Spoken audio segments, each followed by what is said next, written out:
Hello दोस्तों, स्वागत है हमारे YouTube चैनल बिकम टॉपर पर। और हम लोग पढ़ रहे थे अपनी फिजिक्स की क्लास में यूनिट 8, यानी हम यूनिट 8 विद्युत चुम्बकीय तरंगें, इस यूनिट के न्यूमेरिकल्स को सॉल्व कर रहे थे, जिसमें हमने 8 नंबर तक के जो हमारे न्यूमेरिकल्स थे उनको हमने सॉल्व कर लिया था। और इसमें जो टोटल न्यूमेरिकल्स हैं वो 15 न्यूमेरिकल्स दिए हुए हैं। तो जो आगे के बचे हुए न्यूमेरिकल्स हैं वो हम आज की क्लास में पूरी तरीके से कवर करेंगे। तो चलिए देखते हैं आगे और सीधा देखते हैं क्वेश्चन नंबर 9 को। 8 नंबर तक के जो क्वेश्चंस हैं हम ऑलरेडी उनको सॉल्व कर चुके हैं। अगर आपने वो वीडियो नहीं देखा तो पहले आप उस वीडियो को देखिएगा हमारी प्लेलिस्ट में जाकर, और उसके बाद हम उसके आगे क्वेश्चंस को आज की क्लास में सॉल्व कर रहे हैं। तो 9 नंबर क्वेश्चन है, वैद्युत चुम्बकीय स्पेक्ट्रम के विभिन्न भागों की परिभाषा पाठ्य पुस्तक में दी गई है। इसका मतलब है जितनी भी, यानी हमने जो विद्युत चुम्बकीय स्पेक्ट्रम पढ़ा था, जितनी भी तरंगें पढ़ी थी वो सभी वहाँ पर दी गई। उनकी आवृत्ति परिसर, तरंग दैर्घ्य परिसर सभी वहाँ पर दिया गया है।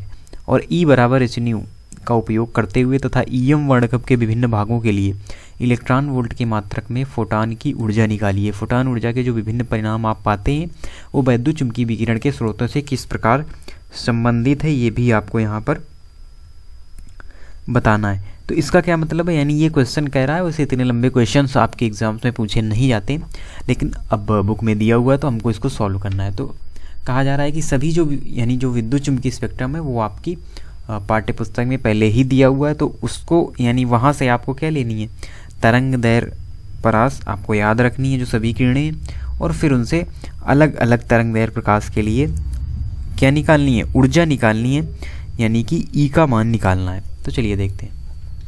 तो 9 नंबर क्वेश्चन है, तो इसमें जो फार्मूला होता है न्यू बराबर होता है C/λ और E बराबर होता है hν, तो ये हो जाता है hc/λ। तो देखिए हमको क्या लेना है, तरंग दैर्घ्य परास से ही जो सभी किरणें हैं, यानी हमने आपको बताया था कल gamma, x, UV, IR, MR, ये 7 तरंगें होती हैं हमारी जो विद्युत चुम्बकीय स्पेक्ट्रम में। तो इन सभी के लिए सभी की तरंग दैर्घ्य परास हमको पता है, यानी हमने पढ़ा था पिछले लेक्चर में। तो इन सभी की परास से क्या करना है हमको, उससे हमको निकालना है ऊर्जा का मान सभी तरंगों के लिए अलग अलग। तो अगर हम सभी तरंगों के लिए आपको निकाल के बताएंगे तो बहुत ही लंबा वीडियो भी हो जाएगा और ये काफ़ी लंबा क्वेश्चन भी हो जाएगा। तो हम एक तरंग की जो ऊर्जा है वो आपको निकाल के दिखाते हैं, और फिर उसी प्रकार से आपको उनकी तरंग दैर्घ्य परास लेते हुए सभी की ऊर्जाएं आपको अपने आप से निकालना है। तो देखिए जैसे गामा किरण है, तो क्या करना है, जो गामा किरण की तरंग दैर्घ्य परास होती है, तरंग दैर्घ्य परास होती है तो क्या होती है 10⁻⁻10 मीटर से 10⁻⁻14 मीटर। ठीक है, तो ये होती है इसकी परास। अब इसके लिए क्या निकालनी है, ऊर्जा। तो सबसे पहले क्या लेंगे हम, λ1 यानी 10⁻⁻10 मीटर लेंगे। ये लेकर हम क्या निकालेंगे, हम निकालेंगे E का मान। E का मान निकालेंगे λ1 लेके, तो ये यहाँ से हो जाएगा 6.64 करके होता है, जो H का मान होता है इंटू 10⁻34 इंटू 3 इंटू 10⁸, ये हो गया hc अपान लैम्डा। लैम्डा का मान क्या है 10⁻⁻10।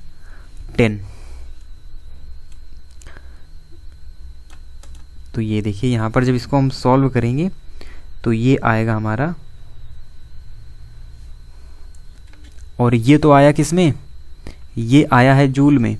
और अब आगे हमको क्या करना है, अब हमको इसमें नीचे भाग देना होगा E का, यानी इलेक्ट्रॉन का, तब ये बनेगा इलेक्ट्रॉन वोल्ट में, क्योंकि ऊपर हमको किस में निकालने को दिया गया है, इलेक्ट्रॉन वोल्ट में।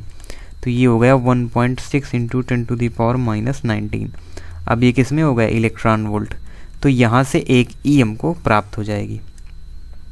तो ये तो ऊर्जा का मान हमने निकाला किसके लिए, 10⁻⁻10 मीटर के लिए, यानी एक ही तरंग दैर्घ्य तो ली हमने। अब क्या करेंगे हम, ये कैलकुलेशन करके आपको निकाल लेना है। उसके बाद हम लेंगे λ2, यानी गामा किरण की जो दूसरी परास है, यानी जहाँ तक थी लास्ट 10⁻⁻14 मीटर, और फिर लगाएंगे E बराबर hc/λ2, यानी कि 6.64 इंटू 10⁻34 इंटू 3 इंटू 10⁸, और अपान में 10⁻14, तो ये हो गया जूल में, और इंटू जब हम गुणा करेंगे इलेक्ट्रॉन का यानी 90, तो ये हो जाएगा इलेक्ट्रॉन वोल्ट में, और एक आ जाएगी यहाँ पर ही। तो इन दो में तो हम ऊर्जा कह देंगे कि इतने से इतने, यानी जो पहली हमारी ऊर्जा निकलेगी E1 निकलेगी, और जो E2 निकलेगी, तो E1 से E2 तक के परिसर में होगी इस किरण की ऊर्जा। तो ये देखिए ये यहाँ पर दिया गया है एक किरण के लिए। अब हमको क्या करना है, हमको सभी किरणों के लिए इसी प्रकार से निकालना है। तो सभी की तरंग दैर्ध्य परास के बारे में हमने पढ़ा है विद्युत चुम्बकीय स्पेक्ट्रम में, तो वहीं से हमको तरंग दैर्ध्य परास लेनी और फिर अलग अलग के लिए ऊर्जाओं को जो मान है वो हमको यहाँ से निकालना है। तो एक के लिए हमने आपको निकाल के बता दिया गामा किरण के लिए, और जो बची हुई 6 हैं उनको आप अपने आप से निकाल के प्रैक्टिस कर सकते हैं। उसे अगर आपके एग्जाम में पूछा जाएगा तो एक तरंग के लिए ही पूछा जाएगा, सभी तरंगों का एक साथ नहीं पूछा जाएगा, क्योंकि वो बहुत ही लंबा क्वेश्चन हो जाता है। हम आगे देखते हैं क्वेश्चन नंबर 10। तो एक समतल ईएम तरंग में विद्युत क्षेत्र आवृत्ति तथा 48 वोल्ट प्रति मीटर आयाम से ज्यावक्रीय रूप में दोलन करता है। तो इसमें देखिए 3 क्वेश्चन हमको निकालने हैं। तरंग की तरंग दैर्घ्य, दोलनशील चुंबकीय क्षेत्र का आयाम क्या है, और तीसरा नंबर है यह दर्शाइए कि ई क्षेत्र का औसत ऊर्जा घनत्व तो बी क्षेत्र के ऊर्जा घनत्व के बराबर है, यानी कि यूई बराबर यूबी। ये भी हमको इसमें ज्ञात करना है। तो 3 क्वेश्चंस दिए हुए हैं, 3 क्वेश्चंस हमको यहाँ पर निकालने हैं। तो चलिए देखते हैं। तो 10 नंबर क्वेश्चन है। 10 नंबर क्वेश्चन में पहले हम ई नोट कर लेंगे कि क्या हमको दिया हुआ है। तो ई नाट दिया हुआ है 48 वोल्ट प्रति मीटर, ये दिया हुआ है ई नाट, और विद्युत क्षेत्र की आवृत्ति दी गई है 2 × 10⁻10 हर्ट्ज। अब हमको यहाँ पर ए नंबर निकालना है, क्या, तरंग की तरंग दैर्घ्य, यानी तरंग दैर्घ्य निकालने के लिए लैम्डा बराबर c/न्यू, और c है 3 × 10⁸ होता है, और न्यू दी हुई है 2 × 10⁻10। तो ये जब हम सॉल्व करेंगे तो ये आ जाएगा, यानी तरंग दैर्घ्य आ जाएगी 1.5 × 10⁻2 मीटर। ये आंसर आ गया ए नंबर जो क्वेश्चन था उसका। अब हमको क्या निकालना है, हमको बी नंबर। बी नंबर में कहा गया दोलनशील चुंबकीय क्षेत्र का आयाम, यानी कि हमको क्या निकालना है, हमको बी नाट का मान निकालना है, और ई नाट मान हमको दिया गया है ना। तो ई नाट अपान बी नाट बराबर क्या होता है, सी। तो सी बराबर क्या होगा, तो यहाँ से सी बराबर हो जाएगा ई नाट, यानी कि बी नाट बराबर ई नाट अपान सी। तो ई नाट कितना दिया हुआ है 48 अपान सी 3 × 10⁸। तो ये क्या हो जाएगा, यानी बी नाट आ जाएगा 1.6 × 10⁻⁻7 टेस्ला। ये आ गया बी नाट का मान। अब इसमें आगे आता है क्वेश्चन नंबर 3, जिसमें हमको क्या निकालना था, यूई बराबर यूबी सिद्ध करना, यानी जो ऊर्जा घनत्व होता है, औसत ऊर्जा घनत्व तो ई वेक्टर क्षेत्र का वो बराबर होना चाहिए किसके, बी वेक्टर क्षेत्र के औसत ऊर्जा घनत्व के। तो यहाँ से सबसे पहले विद्युत क्षेत्र का औसत ऊर्जा घनत्व तो हमने इनके फार्मूले पढ़े थे ना पीछे, यूई ये बराबर होता है 1/2 ε0 E²। ई यहाँ पर RMS में हम ले लेते हैं, तो ये हो जाता है 1/2 ε0 E0 अपान √2 का होल स्क्वायर। तो ये क्या बन गया, ये बन गया 1/4 ε0 E², और E0 यहाँ पर आ गया। अब क्या होगा, चुंबकीय क्षेत्र का औसत ऊर्जा घनत्व तो ये होता है यूबी बराबर हाफ B² BRMS लेंगे अपान μ0 बराबर 1/2 μ0 B0 अपान √2 का होल स्क्वायर। तो ये भी क्या हो जाएगा, ये आगे हो जाएगा 1/4 μ0 B0 का होल स्क्वायर। तो अब देखिए इस जो यानी कि C बराबर होता है क्या, E0 अपान B0। तो ये देखिए हम UB वाला ही ले रहे हैं, और इसको क्या बना देंगे, इस B0 की जगह हम लिख रहे हैं यहाँ पर 1/4 μ0, और B0 की जगह हम कर देंगे क्या, E0 अपान C का होल स्क्वायर। तो ये जब हम यहाँ करेंगे तो ये हो जाएगा UB बराबर 1/4 μ0 E0² अपान C²। इतना हो गया। अब देखिए एक फार्मूला होता है जो हमने आपको पीछे भी बताया था, क्या होता है कि C बराबर 1/√μ0 ε0 होता है कि नहीं, यानी कि C² बराबर क्या हो जाएगा 1/μ0 ε0, और ε0 बराबर 1/μ0 C²। देखिए ये जो μ0 C² है ये यहाँ पर बन रहा है μ0 C²। तो इसकी जगह हम क्या लिख सकते हैं, इसकी जगह हम ये लिख सकते हैं ε0। तो देखिए यहाँ पर क्या बन जाएगा, UB बराबर 1/4 ε0 E0²। और ये किसका मान आ गया, ये आ गया यूई का, यानी कि यूबी बराबर यूई। ये इसको हम कैपिटल भी ले सकते हैं। तो यूबी बराबर यूई हमको मिल गया और यही हमको क्या करना था, प्रूव्ड करना था। तो इस प्रकार से इसको सॉल्व करना है प्रूव्ड रूप में, यानी कि यूबी यानी कि जो ई वेक्टर क्षेत्र का औसत ऊर्जा घनत्व है वी वेक्टर क्षेत्र के औसत ऊर्जा घनत्व के बराबर होना चाहिए। चलिए देखते हैं क्वेश्चन नंबर 11। तो 11 नंबर क्वेश्चन, इसमें तो एक समीकरण दिया हुआ है, यानी वैद्युत चुंबकीय तरंग का विद्युत क्षेत्र का एक समीकरण दिया हुआ है। तो इसी से हमको 5 क्वेश्चन बचाने। तरंग संचरण की दिशा, तरंग दैर्घ्य लैम्डा का मान, आवृत्ति म्यू का मान, तरंग के चुंबकीय क्षेत्र सदिश का आयाम और तरंग के चुंबकीय क्षेत्र के लिए व्यंजक।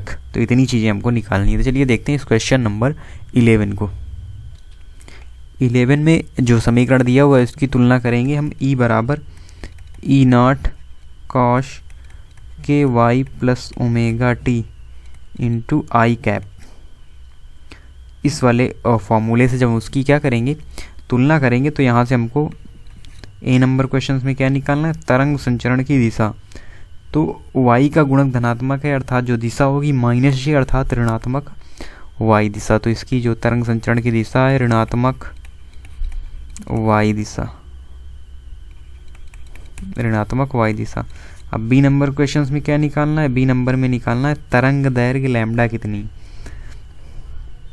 तो तरंग दैर्घ्य लैम्डा के लिए हम क्या करेंगे, लैम्डा बराबर होता है 2 पाई अपान के, और यहाँ पर 2 पाई सेम रहेगा और ये हो जाएगा 1/1.8, और इससे जो हमको निकलेगा फॉर्म, यानी कि जो मान निकलेगा वही होगी तरंग दैर्घ्य।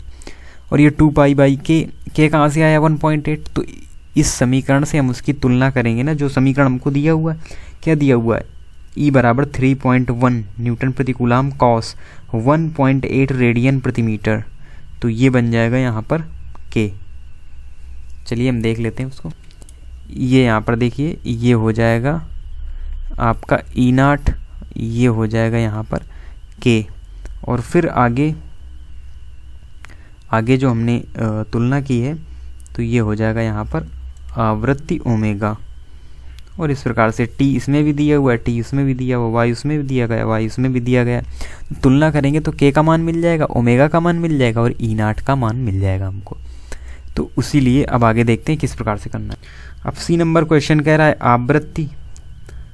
आवृत्ति कितनी दी हुई है, तो आवृत्ति वो मान वहाँ पर ओमेगा का दिया गया, लेकिन आवृत्ति क्या होगी 2 पाई एन मान लेते हैं। तो एन हमको निकालना है, यानी कि तो एन बराबर हो जाएगा क्या, ओमेगा अपान 2 पाई। तो ओमेगा है 5.54 इंटू 10⁻⁶ अपान 2 इंटू 3.14।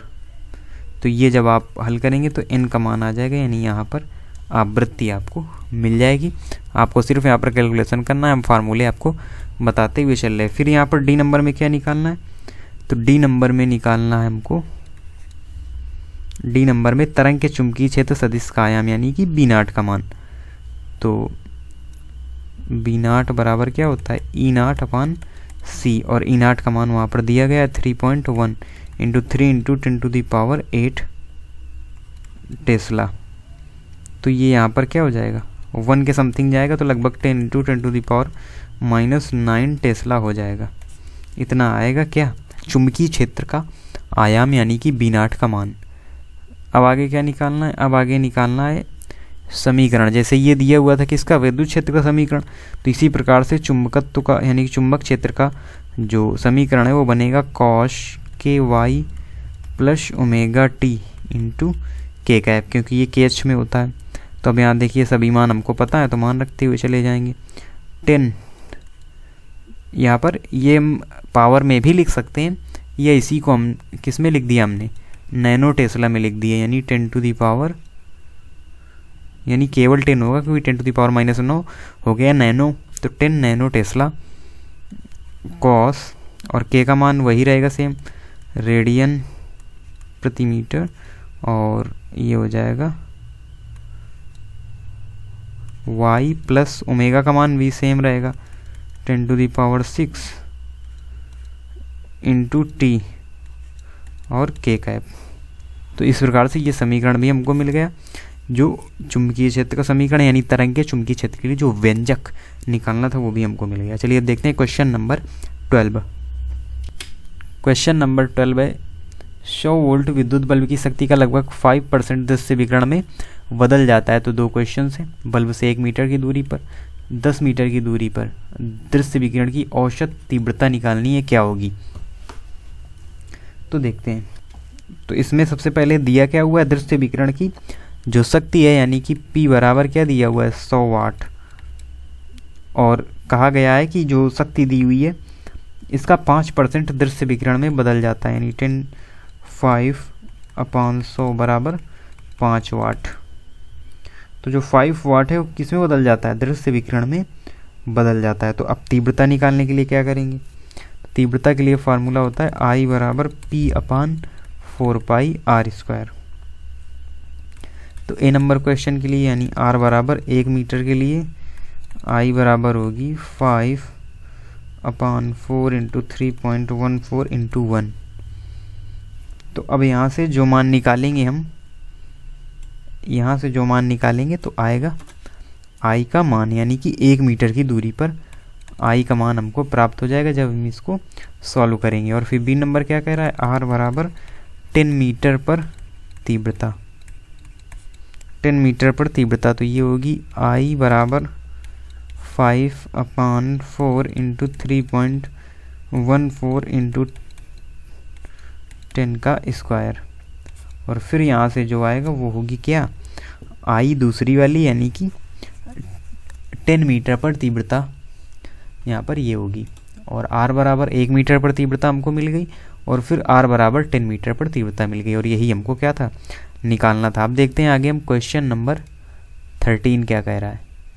तो क्वेश्चन नंबर 13 है EM वर्णक्रम के विभिन्न भागों के लिए लाक्षणिक ताप परिसरों को ज्ञात करने के लिए लैम्डा MT बराबर 0.29 सेंटीमीटर के सूत्र का उपयोग कीजिए। जो संख्याएं आपको मिलती हैं वो क्या बतलाती हैं।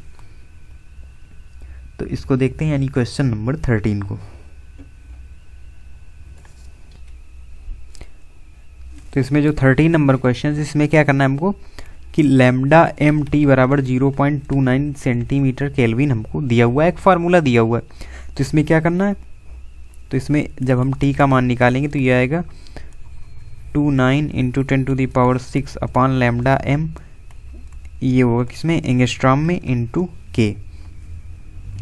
ये फार्मूला आ गया। अब इसमें आपको क्या करना है, इसमें अलग अलग तरंग दैर्घ्यों के लिए यानी कि जो विद्युत चुंबकीय स्पेक्ट्रम है ऊपर भी कहा गया। जैसे एक क्वेश्चन हमने सबसे पहला क्वेश्चन किया था क्वेश्चन नंबर 9, जिसमें हमको क्या करना था, सभी तरंगों के लिए निकालना था। तो उसी प्रकार से यहाँ भी कुछ तरंगों के लिए आपको चेक करना पड़ेगा इस सूत्र में रख के। तो ये जो फार्मूला आपको दिया गया है, तो हम देखिए एक किरण के लिए जैसे हमने लिया लैम्डा M बराबर 10⁻12 मीटर या 10⁻2 एंगस्ट्रॉम, ये हम रखेंगे यहाँ पर T बराबर,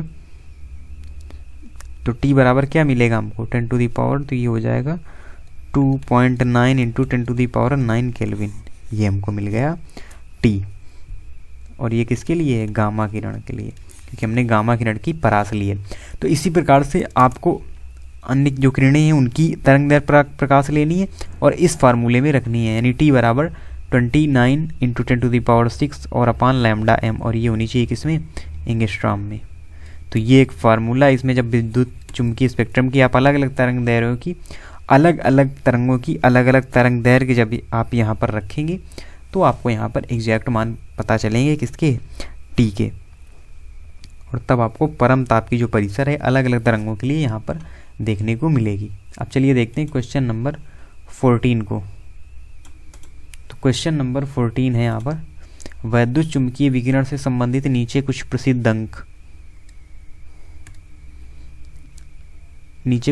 अंक भौतिकी में किसी अन्य प्रसंग में वैद्युत चुंबकीय दिए गए स्पेक्ट्रम के उस भाग का उल्लेख कीजिए जिसमें प्रत्येक संबंधित है। यानी यहाँ पर 5 क्वेश्चंस के आंसर निकालने हैं, अलग अलग चीज़ें इनमें आपको निकालनी है। बिग बैंग के उद्भव का अवशेष, सोडियम की द्विक रेखाएं, नाभिक के एक विशिष्ट संक्रमण की ऊर्जा। तो ये जो क्वेश्चन है आपका क्वेश्चन नंबर 14, इसको आपको अभी स्किप कर देना है क्योंकि ये टोटली जो रिलेटेड है, यानी ये क्वेश्चन रिलेटेड है कहाँ से, परमाणु वाले चैप्टर से, क्योंकि इसमें सभी सूत्र परमाणु या द्वैत प्रकृति जो प्रकाश की द्विक प्रकृति होती है वहाँ से संबंधित है, क्योंकि इसमें कोई भी फार्मूला यहाँ से रिलेटेड नहीं है, इसलिए इस क्वेश्चन को आपको स्किप कर देना है। ये रिलेटेड है कहाँ से, जो परमाणु वाले चैप्टर से आगे, क्योंकि यहाँ पर जो फार्मूले यूज होंगे वो सभी जो एक प्रकाश के आगे एक चैप्टर आता है परमाणु से रिलेटेड, तो उन्हीं में ये फार्मूले दिए हुए हैं, इसीलिए इस क्वेश्चन का यहाँ पर कोई भी उपयोग नहीं है। हम देखते हैं आगे क्वेश्चन नंबर 15 और इस यूनिट का लास्ट क्वेश्चन। तो क्वेश्चन नंबर 15 है, ये टोटली थ्योरेटिकल पोर्शन है, यानी कि थ्योरेटिकल क्वेश्चन है। तो इसको देखते हैं। तो इसमें सबसे पहले दिया हुआ है लंबी दूरी के रेडियो प्रेषित लघु तरंग बैंड का उपयोग करते हैं क्यों। Question number A. तो ये इसलिए क्योंकि पृथ्वी के आयन मंडल से परावर्तित होकर वापस पृथ्वी की ओर लौट आती हैं जो तरंगें होती हैं, और इसी कारण बिना ऊर्जा खोए पृथ्वी पर लंबी दूरियां तय कर पाती हैं। तो देखिए हमारी वायुमंडल की परतें होती हैं, तो उसी में एक परत होती है आयन मंडल, जहाँ पर हम किसी सैटेलाइट को स्थापित कर देते हैं। तो यहाँ से प्रेषित द्वारा तरंगें भेजी जाती हैं, तो ये तरंगें बिना ह्रास किए यहाँ पर पहुँच जाती हैं जो रिसीवर होता है। तो इसीलिए लंबी दूरी के रेडियो प्रेषित लघु तरंग बैंड का उपयोग करते हैं, इसका ये कारण होता है, आप समझ गए होंगे। दूसरा क्वेश्चन है लंबी दूरी के टीवी प्रेषण के लिए उपग्रहों का उपयोग आवश्यक है क्यों। तो बहुत लंबी दूरी के संप्रेषण के लिए अति उच्च आवृत्ति की तरंगों की आवश्यकता होती है, और आयन मंडल इन तरंगों को पृथ्वी की ओर परावर्तित नहीं कर पाता था। ये तरंगें आयन मंडल से पार निकल जाती हैं और इन्हें वापस पृथ्वी पर भेजने के लिए उपग्रह की आवश्यकता होती है। तो देखिए ये जैसे हमारी आयन मंडल की परत है, तो बहुत उच्च तीव्रता की अगर हम तरंगें भेजेंगे तो ये बाहर भी चली जाएंगी आयन मंडल से, तो फिर वहाँ से इनको नीचे की ओर कौन भेजेगा। तो इसीलिए उपग्रह का यूज किया जाता है, तब वो इनको नीचे भेजती हैं, तब इनका उपयोग टीवी में किया जाता है। और जो सिंपल यानी कि कम आवृत्ति की तरंगें होती है तो उनको आयन मंडल स्वयं ही परावर्तित कर देता है, तो इसलिए इसकी आवश्यकता होती है। बहुत ज़्यादा लंबी दूरी के लिए उपग्रहों का उपयोग इसीलिए किया जाता है। तीसरा क्वेश्चन है प्रकाशीय तथा रेडियो दूरदर्शी पृथ्वी पर निर्मित किए जाते हैं, किंतु एक्स किरण खगोल विज्ञान का अध्ययन पृथ्वी के परिक्रमण कर रहे उपग्रहों द्वारा ही संभव है क्यों। क्योंकि पृथ्वी का वायुमंडल एक्स किरणों को अवशोषित कर लेता है, एक्स किरणें खगोल विज्ञान का अध्ययन वायुमंडल से ऊपर उपग्रहों द्वारा ही संभव है। यानी जैसे जो एक्स किरणें हैं उनको पृथ्वी का वायुमंडल, ये हमारी पृथ्वी हो गई, और ये इसके आसपास जो वायुमंडल है, तो जब एक्स किरणें हम यहाँ से छोड़ते हैं तो ये इसी के द्वारा अवशोषित कर ली जाती हैं। इसीलिए ऊपर अध्ययन करने के लिए हमको किसकी ज़रूरत पड़ती है, उपग्रहों द्वारा ही हम इसका अध्ययन फिर कर सकते हैं। और 4 नंबर है समताप मंडल के ऊपरी छोर पर छोटी सी ओजोन की परत मानव जीवन के लिए निर्णायक है क्यों। क्योंकि हमने आपको पीछे भी बताया था, जब आपको मैंने बताया था कि जो ओजोन लेयर होती है वो अल्ट्रा वायलेट यानी यूवी किरणों को वहीं पर सोख लेती है, अवशोषित कर लेती है। क्योंकि जो यूवी किरणें हैं, जो पराबैंगनी किरणें हैं, वो हमारी त्वचा के लिए नुकसानदेह हैं, हमारी त्वचा पर उसका बुरा प्रभाव पड़ता है। इसीलिए जो अल्ट्रा वायलेट किरणें हैं उनको ओजोन लेयर जो होती है हमारे वायुमंडल में, वो वहीं पर उनको अवशोषित कर लेती है। इसीलिए ओजोन संरक्षण के लिए जो आंदोलन है, जो नियम है, जो प्रोटोकॉल हैं वो बनाए जा रहे हैं, क्योंकि इसकी सुरक्षा आवश्यक है, तभी हम पृथ्वी पर सर्वाइव कर सकते हैं और अल्ट्रा वायलेट रेज से बच सकते हैं। अब देखते हैं क्वेश्चन नंबर 5। यदि पृथ्वी पर वायुमंडल नहीं होता तो धरातल का औसत ताप वर्तमान ताप से अधिक होता है या कम। तो यदि पृथ्वी पर वायुमंडल नहीं होता तो हरित गृह प्रभाव नहीं होता, यानी ग्लोबल वार्मिंग नहीं होती, और इससे पृथ्वी का ताप वर्तमान ताप की तुलना में बहुत ही कम होता। तो हमारी पृथ्वी का जो वायुमंडल है वो पृथ्वी पर क्या करे रहता है, यानी कि ताप को मेंटेन रखना है। जो ग्लोबल वार्मिंग है वो ताप को मेंटेन रखती है, क्योंकि वायुमंडल है तो जो यहाँ से ऊष्मा जाती है तो वो फिर यहीं पर लौट के आ जाती है, तो इसीलिए जो ताप है वो बढ़ा हुआ बना रहता है, यानी गर्मी बनी रहती है।